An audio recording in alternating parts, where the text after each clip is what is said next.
Welcome to public TV news. బులెటిన్ల ముందుగా headlines. Ainavolu మండల పరిధిలోని పంతిని గ్రామంలో స్వచ్ఛదనం పచ్చదనం కార్యక్రమం చేపట్టిన ఎమ్మెల్యే నాగరాజు.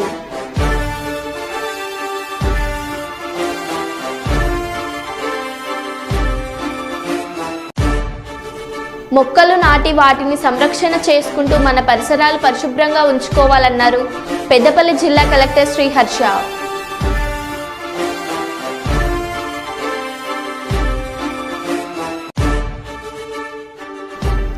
పేదల ఆకలి తీర్చేందుకు ఆగస్టు 15 నుండి రాష్ట్ర వ్యాప్తంగా సిద్ధమవుతున్న అన్నా క్యాంటీన్లు.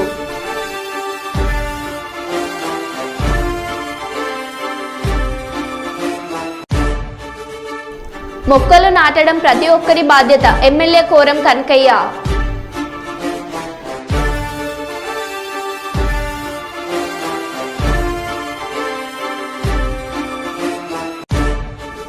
మాల మహానాడు ఆధ్వర్యంలో మహబూబాబాద్ జిల్లా కేంద్రంలోని కలెక్టర్ ఎదుట మాల మహానాడు నేతల ఆందోళన.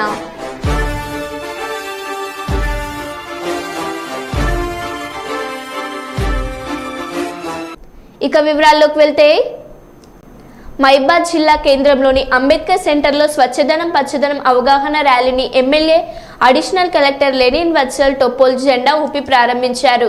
ఈ ర్యాలీలో పాఠశాల విద్యార్థులు, మెప్మా మున్సిపల్ అంగన్వాడీ ఉద్యోగులు ఫ్లకార్లు ప్రదర్శిస్తూ నినాదాలు చేశారు. ఈ సందర్భంగా ఎమ్మెల్యే మాట్లాడుతూ, పరిసరాలను పరిశుభ్రంగా ఉంచడంతో దోమలను నివారించడమే గాక వ్యాధుల బారిన పడకుండా ఉంటారని, దోమల నివారణపై తీసుకోవాల్సిన జాగ్రత్తలపై ప్రజలకు అవగాహన కల్పించారు. మహబూబాబాద్ మున్సిపాలిటీ పరిధిలోని 36 వార్డులకు 18 లక్షల రూపాయలు కేటాయించామన్నారు. పరిసరాలను అపరిశుభ్రంగా ఉంచడం వల్ల దోమలు వ్యాపించి డెంగ్యూ వ్యాధి బారిన పడి ప్రాణాలకు ప్రమాదం వాటిల్లో ముప్పు ఉంటుందన్నారు.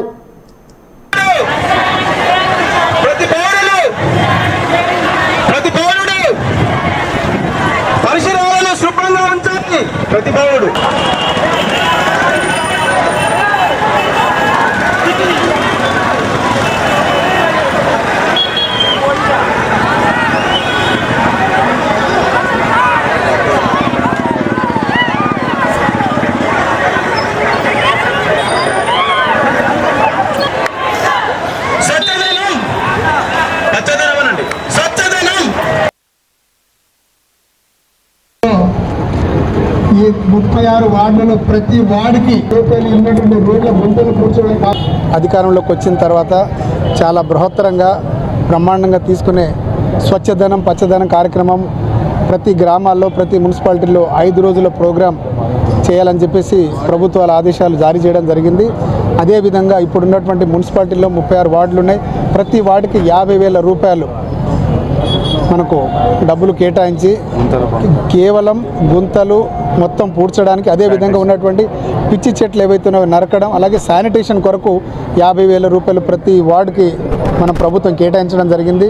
నేను ఒకటే ఇక్కడ ఉన్నటువంటి మన అందరికీ ఒకటే చెప్తా ఉన్న పట్టణ ప్రజలందరికీ, దయచేసి ఈ 5 రోజులన్నా మన పరిసరాల గురించి మన హెల్త్ గురించి మనం కొంచెం ఆలోచన చేద్దాం.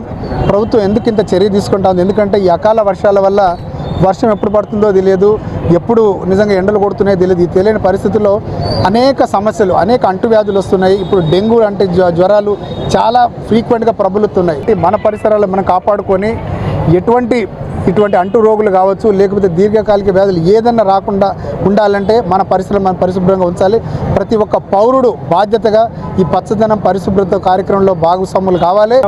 We have రాష్ట్ర ప్రభుత్వం ద్వారా ఒక ర్యాలీ టేకప్ చేయడం జరిగింది. మొత్తం రాష్ట్రంలో ఈరోజు మొదలవుతుంది 5 days ప్రోగ్రామ్ స్వచ్ఛదనం పచ్చదనం.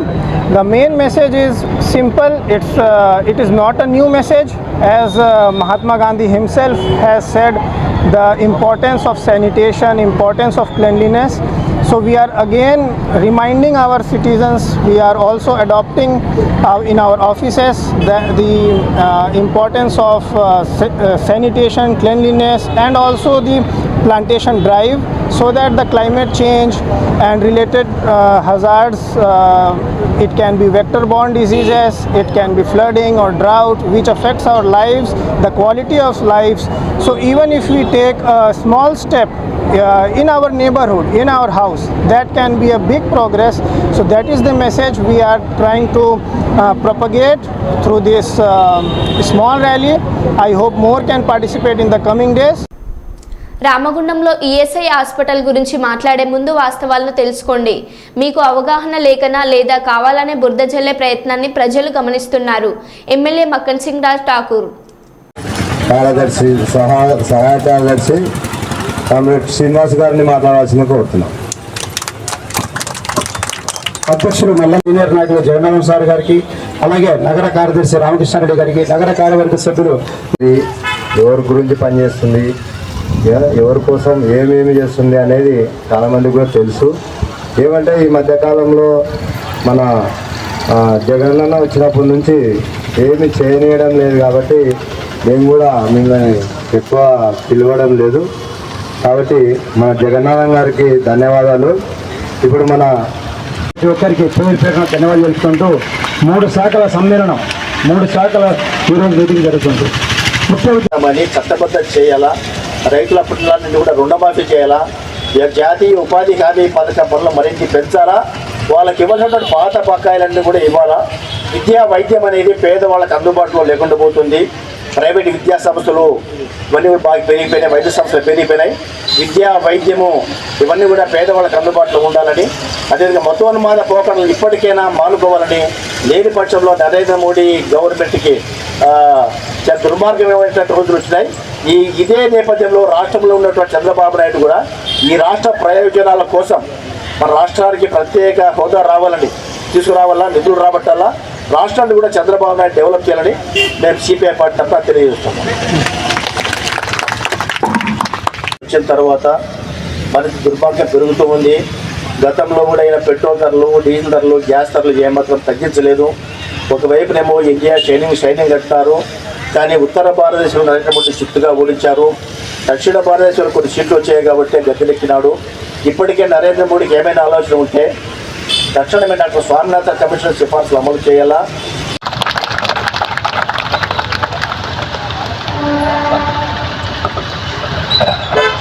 చివరిలో చెప్తాడు, రాజకీయ పాఠశాల ఉంది. తెలంగాణ రాష్ట్ర ప్రభుత్వం ప్రతిష్టాత్మకంగా చేపట్టిన స్వచ్ఛదనం పచ్చదనం కార్యక్రమంలో భాగంగా పెద్దపల్లి మున్సిపల్ ఆధ్వర్యంలో జిల్లా కేంద్రంలోని ప్రభుత్వ జూనియర్ కళాశాల మైదానం నుండి విద్యార్థులతో భారీ ర్యాలీ నిర్వహించారు. ఈ కార్యక్రమానికి ముఖ్య అతిథిగా హాజరై ర్యాలీ జెండాను ఊపి ర్యాలీని ప్రారంభించిన ర్యాలీలో పాల్గొన్న జిల్లా కలెక్టర్ శ్రీహర్ష, అదనపు కలెక్టర్ అరుణశ్రీ. ఈ సందర్భంగా కలెక్టర్ మాట్లాడుతూ ప్రతి ఒక్కరూ ఈ కార్యక్రమంలో పాల్గొని చెట్లు నాటాలి, చెట్లు లేకపోతే మనుగడకు ప్రమాదమని అన్నారు. అలాగే స్వచ్ఛత అంటే ఇంటి పరిసరాలను పరిశుభ్రంగా ఉంచుకోవాలి, మన విధులను కూడా పరిశుభ్రంగా ఉంచేందుకు అందరూ పాటుపడాలని అన్నారు. అనంతరం కళాశాల మైదానంలో మొక్కలు నాటారు. కాబట్టి ఈ అంశాన్ని మీరు అందరూ గమనించవలసిందిగా ఆ టీచర్స్ అందరూ కూడా కోఆర్డినేట్ చేయాలి. ఈ గొప్ప కార్యక్రమానికి మీ అందరికీ మరోసారి స్వాగతం, సుస్వాగతం.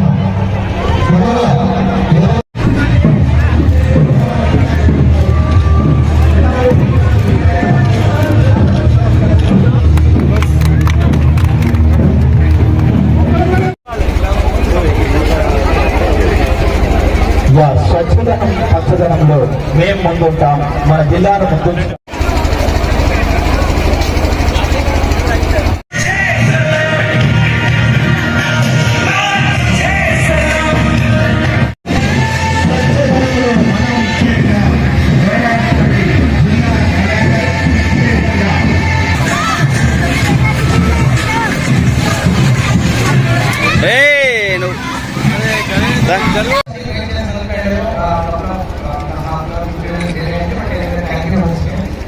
మీ అందరికీ తెలుసు, ఈరోజు తెలంగాణ గవర్నమెంట్ నుంచి నెక్స్ట్ 5 days స్వచ్ఛదనం పచ్చదనం క్యాంపెయిన్ మనం తీసుకుంటున్నాం. సో ఇది అనేక మిగతా క్యాంపెయిన్స్ కాకుండా ఇందులో మున్సిపల్ సిబ్బంది కానీ ఎంప్లాయీస్ కాకుండా పబ్లిక్ అందరినీ ఇన్వాల్వ్ చేయాలి. సెన్స్ ఆఫ్ శానిటైజేషన్ కానీ ఈ ప్లాంటేషన్ గురించి కానీ పబ్లిక్ అందరినీ పార్టిసిపేట్ చేయాలి అనే ఉద్దేశంతో గవర్నమెంట్ ప్రోగ్రామ్ స్టార్ట్ చేసింది. అందుకనే ఈ మెసేజ్ అనేది పబ్లిక్ అనేది తీసుకునేదానికి మనం ఈ ర్యాలీతో స్టార్ట్ చేస్తాము. ఈ ర్యాలీలో హెడ్ సిబ్బంది కానీ స్టూడెంట్స్ కానీ డిఫరెంట్ స్కూల్స్ స్టూడెంట్స్ కానీ పిల్లల ద్వారా మనం ఈ ర్యాలీ చేసి ఒక మెసేజ్ అనేది పబ్లిక్ లో తీసుకుని వెళ్తాం. అండ్ ఇక్కడతో కాకుండా మీరు మీ ఇంటికి వెళ్ళినప్పుడు మీ ఇంటి దగ్గర ఉన్న ఇంట్లో శానిటైజేషన్ సంబంధించి వాటర్ కానీ లేకపోతే మిల్క్ కానీ బూర్గంపాడు వ్యవసాయ మార్కెట్ ప్రాంగణంలో నిర్వహించినటువంటి షాదీ ముబారక్ కళ్యాణ లక్ష్మి చెక్కుల పంపిణీ కార్యక్రమంలో పినపాక ఎమ్మెల్యే పాయం వెంకటేశ్వర్లు పాల్గొన్నారు. ఈ సందర్భంగా ఆయన మాట్లాడుతూ రానున్న రోజుల్లో అంత మంచి జరుగుతుందని, తెలంగాణ రాష్ట్రంలో కాంగ్రెస్ ప్రభుత్వం ముఖ్యమంత్రి రేవంత్ రెడ్డి సారథ్యంలో అనేక అభివృద్ధి కార్యక్రమాలు చేపట్టారని అన్నారు. కళ్యాణ లక్ష్మి షాదీ ముబారక్ కాకుండా ఆరోగ్యశ్రీ రేషన్ కార్డులు త్వరలో ఇస్తామని, నిరుద్యోగ యువతకు జాబ్ క్యాలెండర్ ఈ మధ్యనే ప్రవేశపెట్టామని, ఇందిరమ్మ ఇల్లు కూడా అర్హులైన పేదలకు ఇవ్వనున్నామని అన్నారు. బూర్గం పహాడ్ మండలంలో పూరిల్లు అనేది లేకుండా అందరికీ ఇందిరమ్మ ఇల్లు ఇస్తామని అన్నారు. ప్రజాపాలనలో ప్రజల కోసం పనిచేసే ప్రభుత్వం మాది, నేరుగా నా దగ్గరకు వచ్చి కలుసుకోవచ్చని హామీ ఇచ్చారు.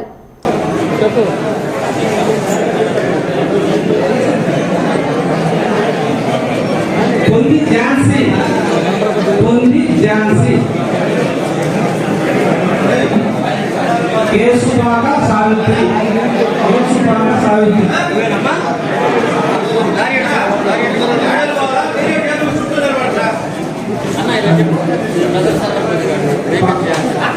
పందిరి సాలమ్మ. ఏమండి దయచేసి అందరూ టేబుల్ చుట్టూ ఉన్న వాళ్ళు పురుషు మిత్రులందరూ కొద్దిగా దయచేసి దానియాలి. మా మహిళలకి చెక్కులు పంపిణీ కార్యక్రమం దయచేసి సహకరించండి. అనుగోలు శ్రీలత, కొట్టే కౌసల్య, చుంచు ఉషా,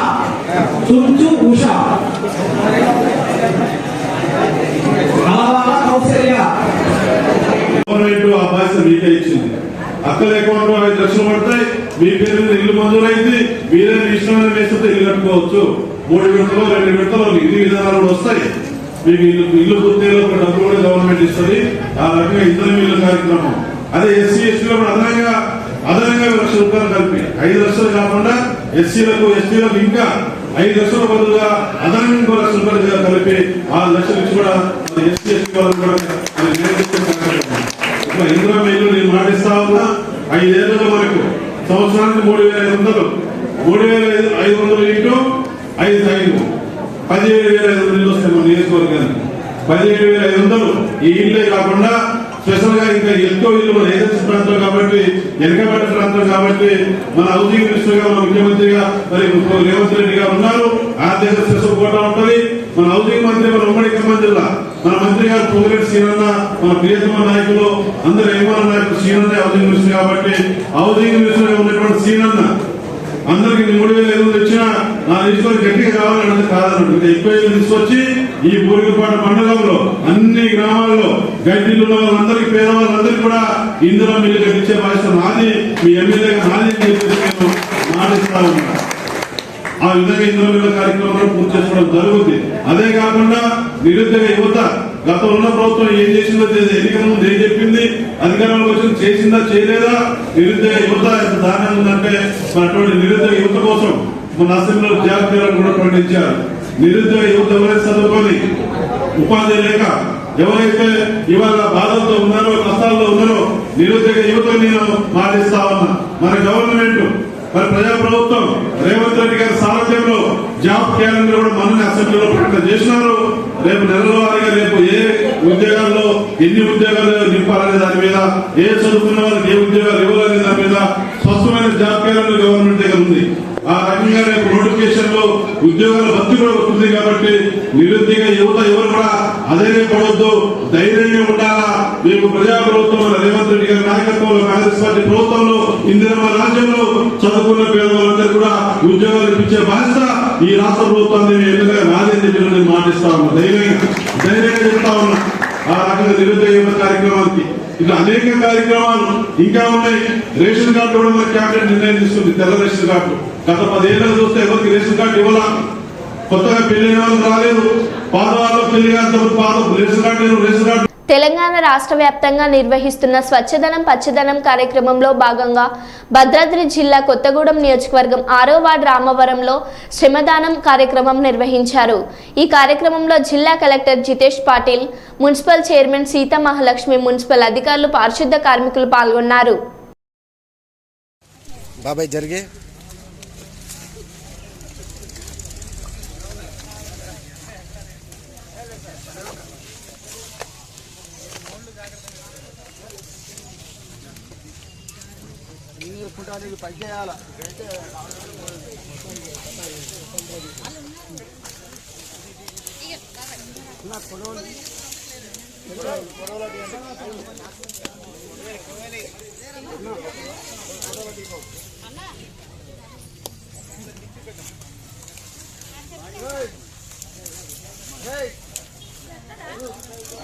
సార్ ఇంకోటి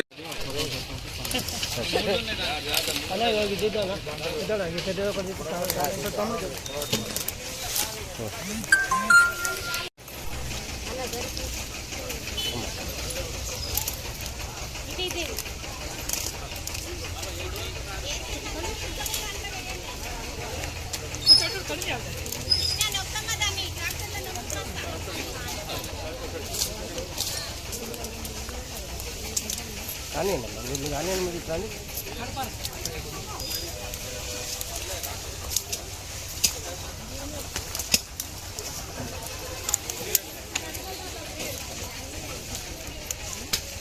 గుడ్డలు ఉన్నది కదా నాన్న, బ్రదర్ గుడ్డలు ఉన్నది.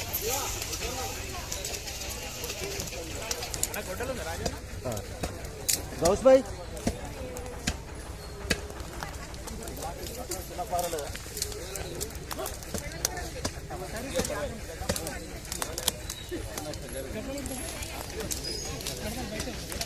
సార్ సార్ చైర్మన్ గారు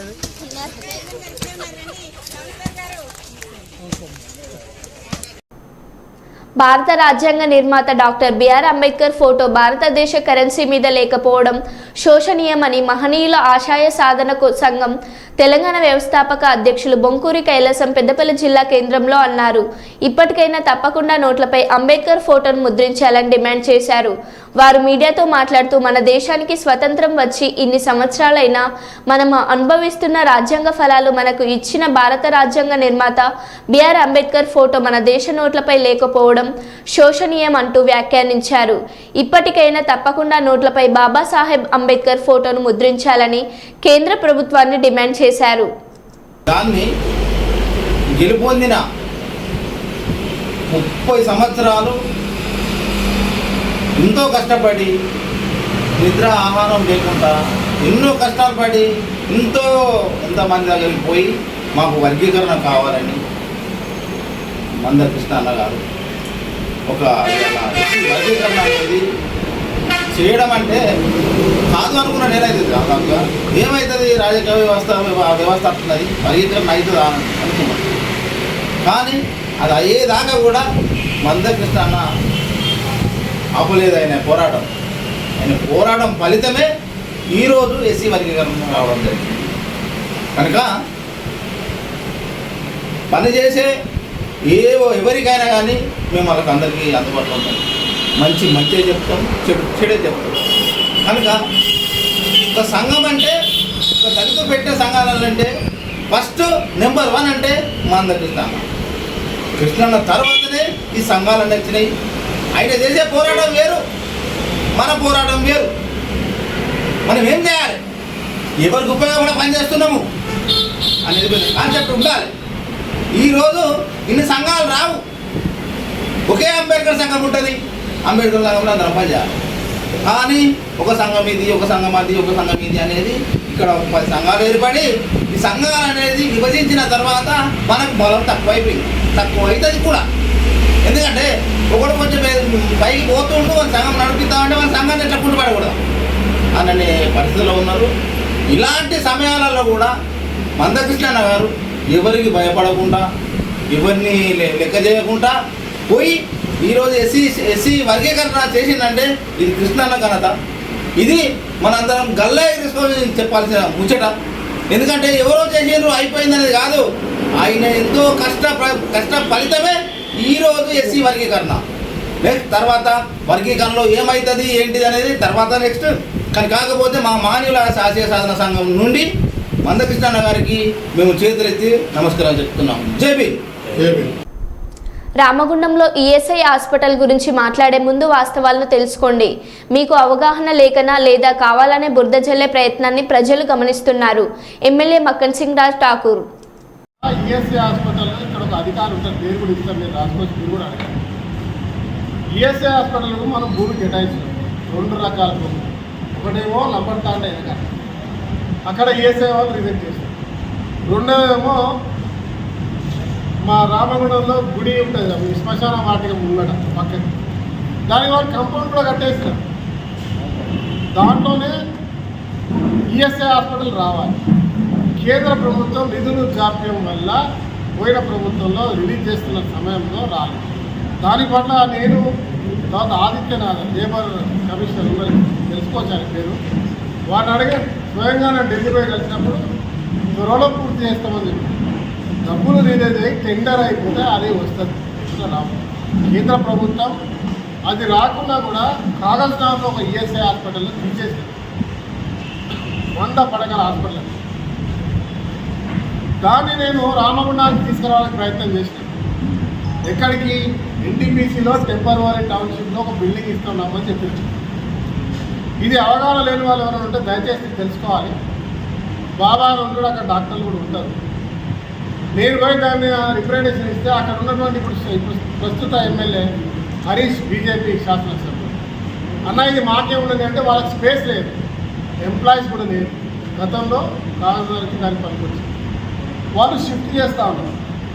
నేను రామగుండానికి షిఫ్ట్ చేయమన్నప్పుడు కేంద్ర ప్రభుత్వం ఇక్కడ ఒక అలాట్మెంట్ సిద్ధంగా ఉన్నది, అది వస్తుంది సార్, ఇవాళ కాకపోయినా కొన్ని రోజులకు వస్తుంది. ప్రభుత్వం మొన్ననే ఏర్పడ్డది కాబట్టి మళ్ళీ మరుగున పడ్డది అది. దానిపై మేము ప్రణాళిక కొనసాగిస్తూ ఉన్నాం. త్వరలోనే దానికి వస్తే వాళ్ళు టెండర్, ఆ టెండర్ ఎట్లా అంటే వాళ్ళ డబ్బులు వీళ్ళకి ఏరాలి, వాళ్ళే టెండర్లు క్రియేట్ చేసుకుని వాళ్ళకి ఇచ్చిన తర్వాత అగ్రిమెంట్ పాలసీ ఉన్నది, వాళ్ళు ఆ ప్రకారంగా ఇస్తారట. ఇస్తే అక్కడ వాళ్ళు కట్టడానికి సిద్ధంగా ఉన్నారు, అక్కడ ల్యాండ్ ఉంది. ఇక్కడ ఈఎస్ఐ హాస్పిటల్ అది రాకున్నా పర్లేదు, మాకు అవసరం లేదు. ఇక్కడికున్న మనకు సిరిపుర్ కాలేజీకి సంబంధించి ఎన్టీపీసీకి షిఫ్ట్ చేయమని చెప్తే వాళ్ళు చెప్పింది ఏంటంటే ఇది కూడా కేంద్ర ప్రభుత్వాన్ని కాబట్టి మీకు కొత్తగా అలాట్ అయింది కాబట్టి అదే తీసుకోండి, అది 100 కోట్ల రూపాయల పైన వస్తుంది, ఇంకా పెంచుకోవచ్చు మనము. పాత రివైజ్ లెక్కల ప్రకారం 100 కోట్లు 96 కోట్లు ఉంటే ఇప్పుడు దాన్ని పెంచాల్సి ఉంది. 15 ఏళ్ళ కింద వచ్చినటువంటి స్కీమ్ అది.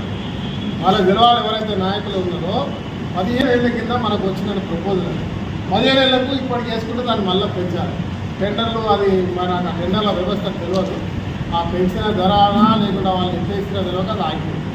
దాని వెంబడే అనుకున్నాను దేని మీద కాదు, రామగుండంలో ఏ వర్క్ కావాలన్నా రామగుండం సంబంధించిన అంశాల్లో గతం నుంచి గత 15 సంవత్సరాల నుంచి ఏ రకంగా నిర్లక్ష్యానికి గురైంది, ఎక్కడెక్కడ ఎవరెవరు ఏమి ఇచ్చారనే దాని మీద పూర్తిగా తెలుసుకుంటూ ముందుకు పోతా ఉన్నా, ఏది జరగలేదు అనే విషయాన్ని.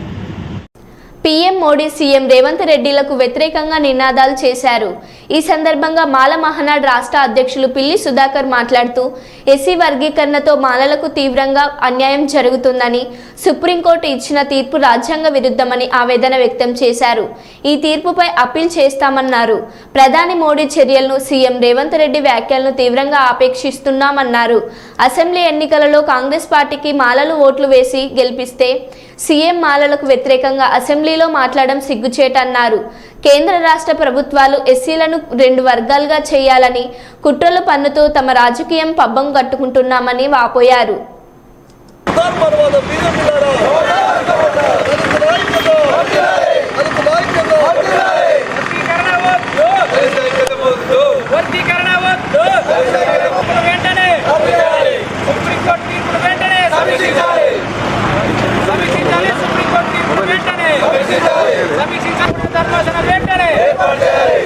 ఏర్పాటు చేయాలి. 9 మందితో కూడా ధర్మాసనం వెంటనే వర్ధిల్లాలి. భారత రాజ్యాంగం సమీక్షించాలి. సుప్రీంకోర్టు తీర్పును దళితుల ఐక్యత, దళితుల ఐక్యత, వర్ధిల్లాలి దళితుల ఐక్యత.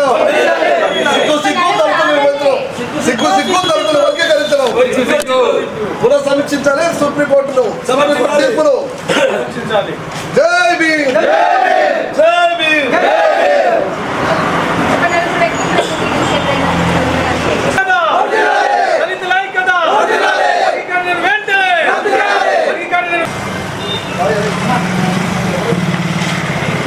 అత్యున్నత న్యాయస్థానం ఏడుగురితో కూడిన బెంచ్ ఏదైతే ఎస్సీల ఎస్టీల ఉపవర్గీకరణ చేసుకోవచ్చు, ఇది రాష్ట్రాలకు హక్కు కల్పిస్తూ ఇచ్చినటువంటి తీర్పు ఏదైతుందో దాన్ని పునఃసమీక్షించుకోవాలని చెప్పి జాతీయ మానవాళిగా వర్గీకరణ వ్యతిరేక పోరాట సమితిగా ఈరోజు రాష్ట్ర వ్యాప్తంగా ఉన్నటువంటి జిల్లా కలెక్టరేట్ల ముందు ధర్నా కార్యక్రమాన్ని నిర్వహించడం జరిగింది.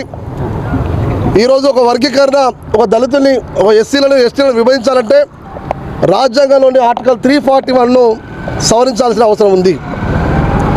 కానీ ఈరోజు ఆర్టికల్ 341 సవరించకుండా, దాని ప్రస్తావన లేకుండా మీరు వర్గీకరించుకోవచ్చు అనే తీర్పు ఏదైతే ఉందో అది మేము అత్యున్నత న్యాయస్థానం తీర్పు అనుకుంటలేము. ఇది మోడీ తీర్పుగా మేము భావిస్తూ ఉన్నాం. ఈరోజు విభజించు పాలించని చెప్పి ఏ రకమైనటువంటి నినాదం ఉందో ఆ రకమైనటువంటి పద్ధతుల్లో ఈరోజు పరిపాలకులు కానీ న్యాయ వ్యవస్థ కానీ ఆ దిశగా పోతుందన్న విషయాన్ని మేము గుర్తు చేస్తూ ఉన్నాం. గతంలో నిచ్చెనమెట్ల వ్యవస్థలో ఎట్లయితే ఉందో ఆ రోజు ఎట్లయితే మమ్మల్ని వర్గీకరించిందో మనుషులుగా ఈరోజు అదే స్ఫూర్తితో మమ్మల్ని మళ్ళా రాజ్యాధికారానికి దూరంగా రాజ్యాధికారానికి దూరంగా మమ్మల్ని నెట్టివేయడానికి దళితుల మధ్య అనైక్యతను తీసుకొస్తారుగా ఈ తీర్పు వచ్చిందని చెప్పి మేము భావిస్తూ ఉన్నాం. తక్షణమే ఈ తీర్పును పునఃసమీక్షించుకోవాలి. ఈ తీర్పు పట్ల సానుకూలంగా వ్యవహరిస్తున్న పార్టీలు కూడా మేము తెలియజేస్తా ఉన్నాం. మీరు మాలా మాదిగల మధ్య పంచాన్ని సృష్టించి మీ యొక్క రాజకీయ పబ్బాలు గడుపుకోవాలనుకుంటే కబార్దార్ బిడ్డలారా చూస్తూ ఊరుకోబోమని చెప్పి ఈ సందర్భంగా హెచ్చరిస్తూ ఉన్నాం. మేము దళితులం, అంబేద్కర్ వారసులం, కలిసి ఉంటాం, మా పంచాన్ని మేము తెచ్చుకుంటాం. కానీ మీరు ఇచ్చిన తీర్పు కూడా ఈరోజు చాట్ల తడుపోసి కుక్కలు వేసిన చందంగా ఉంది. ఆ తీర్పులు ఎక్కడ కూడా స్పష్టత లేదు వర్గీకరణ అన్నట్టుగా. అయినా కూడా ఒక రకమైనటువంటి ధోరణి తీసుకొచ్చి మా మధ్యన వైషమ్యం సృష్టిస్తామని చెప్పి తెలియజేస్తూ ఇదే రకమైనటువంటి పద్ధతి చేస్తే మాత్రం చూస్తూ ఊరుకోమని చెప్పి హెచ్చరిస్తా ఉన్నాం. మరో బులెటిన్లో మళ్ళీ కలుద్దాం. Stay tune.